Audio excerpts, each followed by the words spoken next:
Hello students, all is well. In this sessions we will go through the chapter number 4, the Mughal Empire part 3rd. In this sessions we will discuss about the remaining Mughal dynasty rulers, their administrations and how long it was run. So let's start. The very important Mughal dynasty ruler is here Aurangzeb.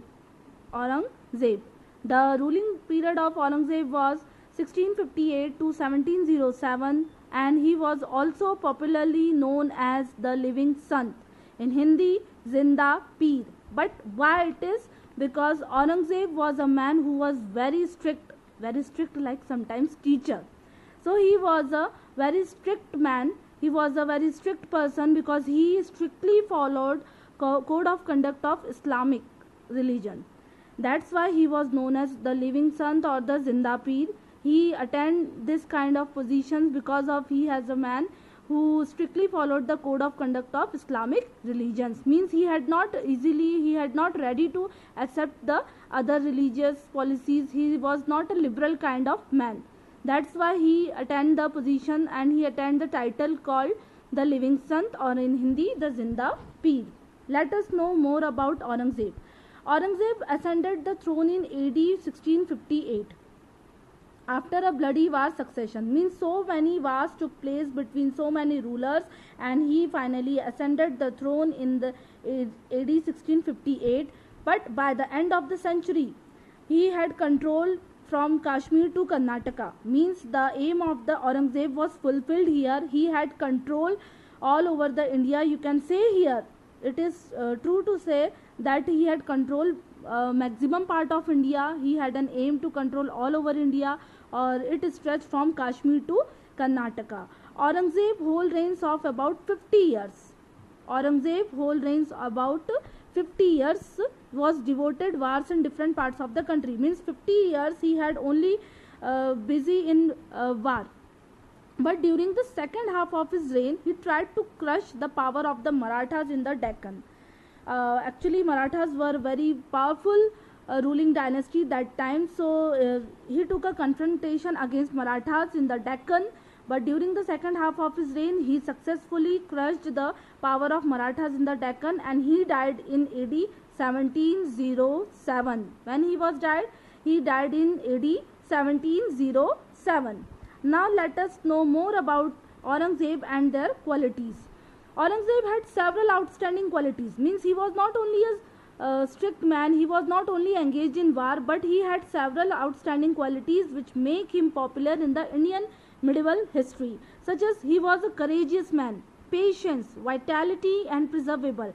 But there are also one demerits in himself, that is he was very short-sighted. He gave up Akbar policies. Means Akbar was introduced the religious tolerance policy, which make him more popular. You can say that which make him the hero of that time. But he gave up Akbar's policy of religious tolerance.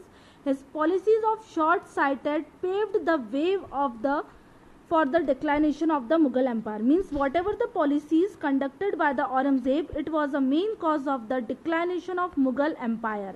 Mughal Empire actually was on the zenith. Zenith means top. Mughal Empire was on the zenith or on the top up to the Akbar reign. But gradually it was declined because of some decisions were not in the favor of the dynasty, and this kind of behavior which was done by Aurangzeb, short-sighted behavior, paved the way for decline of the Mughal Empire.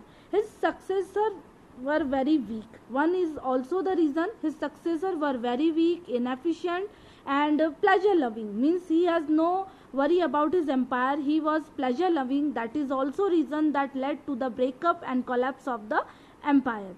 So this is about the history of the Mughal empires and their rulers from Babur to Akbar. Now let us discuss what is the special about the administration in the Mughal dynasty. Means there is something in the administrations of the Mughal dynasty. So first of all we will talk about what kind of relations maintained by Mughal to other rulers. Of course you can say that it was very bad experience to the Indian rulers, but some experience were very good. In order to strengthen their positions, see one policy adopted by the Mughal rulers, especially the two emperors Akbar and Jahangir. They entered into the matrimonial alliance with the Rajputs to strengthen the position in India and to expand their empire. For example, Akbar married with Jodha Bai. Jodha Bai in history, she was also famous in the name Harka Bai. Akbar married the daughter of Raja Bharmal of Amber Rajput. So that is kind of relation or bonding of love, maintain a good relation with the Rajputs. But some Rajputs like Sisodia Rajputs never surrendered against the Mughals, and gradually they were crushed by the Mughals. But the special thing in that Mughals treated them honorably, and they gave back their land, and land is also known as here Watan, and it is completely known as Watan Jagir. Watan Jagir. So in this way you can say that a very fruitful and good relations maintained by Mughal to the Rajput rulers only, because they started to enter matrimonial alliance with the Rajput girls. Now see the administration, or you can say let's look at administration of Mughal administration.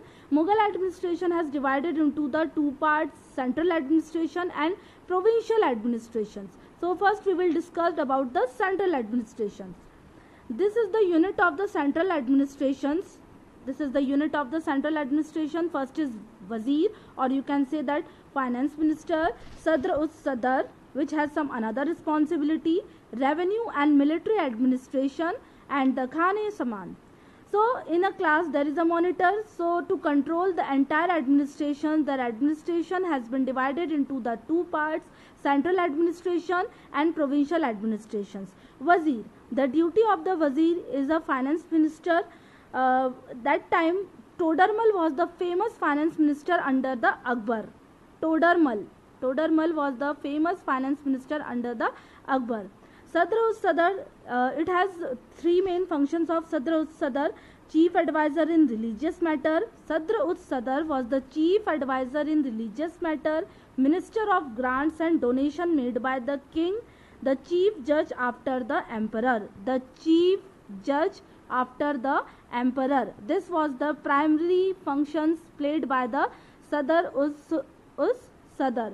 Wazir, finance minister. That time Todarmal was the famous finance minister under the Akbar. Sadr us Sadr, his main function is to give judgment after the emperor or in the absence of emperor. The third important, revenue and military administrations. Revenue and military administration, Mir Bakshi. Mir Bakshi was the name who controlled that time under the Akbar. Especially we will talk about the Akbar administrations. Means why Akbar become more popular in the history, because he has some special or extraordinary quality.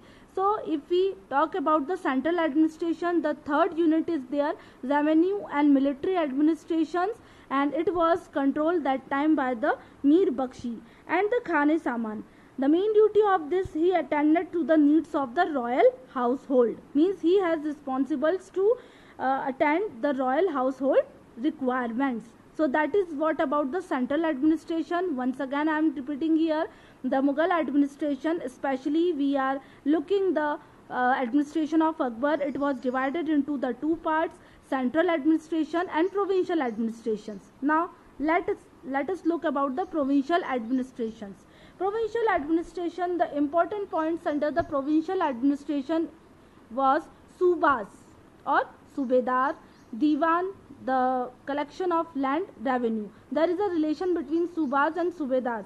See, Subas, the empire was divided into Subas or provinces, means the entire empire. It was not easy to manage the empire by single-handed. That's why the complete empire was divided into the units, and each unit was headed by governor. Each unit was headed by governor, and that governor was known as Subedar. Means the unit divided was known as Subas, and the person who headed over there known as Subedar. Now second is that Diwan.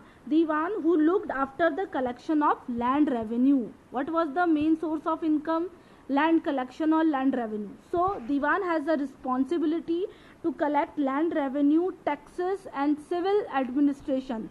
Diwan had a responsibility to collect land revenue, taxes and civil administrations.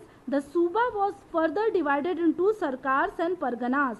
The Subas was further divided into the Sarkars and Parganas, like in the class. The first is monitor, second is vice monitor. So this kind of unit was divided to run better administrations. Now let us look the special army administration. The king was the commander in chief of the army. Who was the commander in chief of the army? The king. After the king, a minister called Mir Bakshi looked after the administrative works of the empire. The Mughal army comprised of infantry, cavalry, war, elephants and artillery. Means he has all the requirements which was fulfilled the war. So this was about the army administration, central administration and provincial administrations. Now let us discuss the last topic of this chapter, Mansabdari system, which is a very important part of this entire chapter. Mansabdari system. It was a unique system introduced by Akbar. Here students, we will only talk about the Akbar administration, because there was a special kind of administration designed by Akbar which make him on the top. So that's why we will discuss here. So Akbar was introduced a unique kind of system, Mansabdari system. The term Mansabdar refers to an individual. The term Mansabdar refers to an individual who holds a Mansabdari, means position or rank. Who hold Mansabdari, a position or rank in the official Raji. All those who joined Mughal services were enrolled as Mansabdari. All those who joined Mughal services, means who were ready to serve under the Mughal services, were enrolled as Mansabdari. This was a grading system used by the Mughals to fix rank, salary, military and responsibility. But the major functions performed by Mansabdars, both civil and military administration. They received their salaries generally as an assignment of land called Jagirs. They received their salary generally as assignment of land, and land is known here as Jagir. The Mansabdar had right to the revenue of their assignments. They collected it through their servants. So this is what about the several kind of system introduced by the Mughal administration or Mughal dynasty, which make them special in the Indian history. I hope all of you like this video and all of you understood whatever the points I discussed here. Thank you so much. Have a nice day.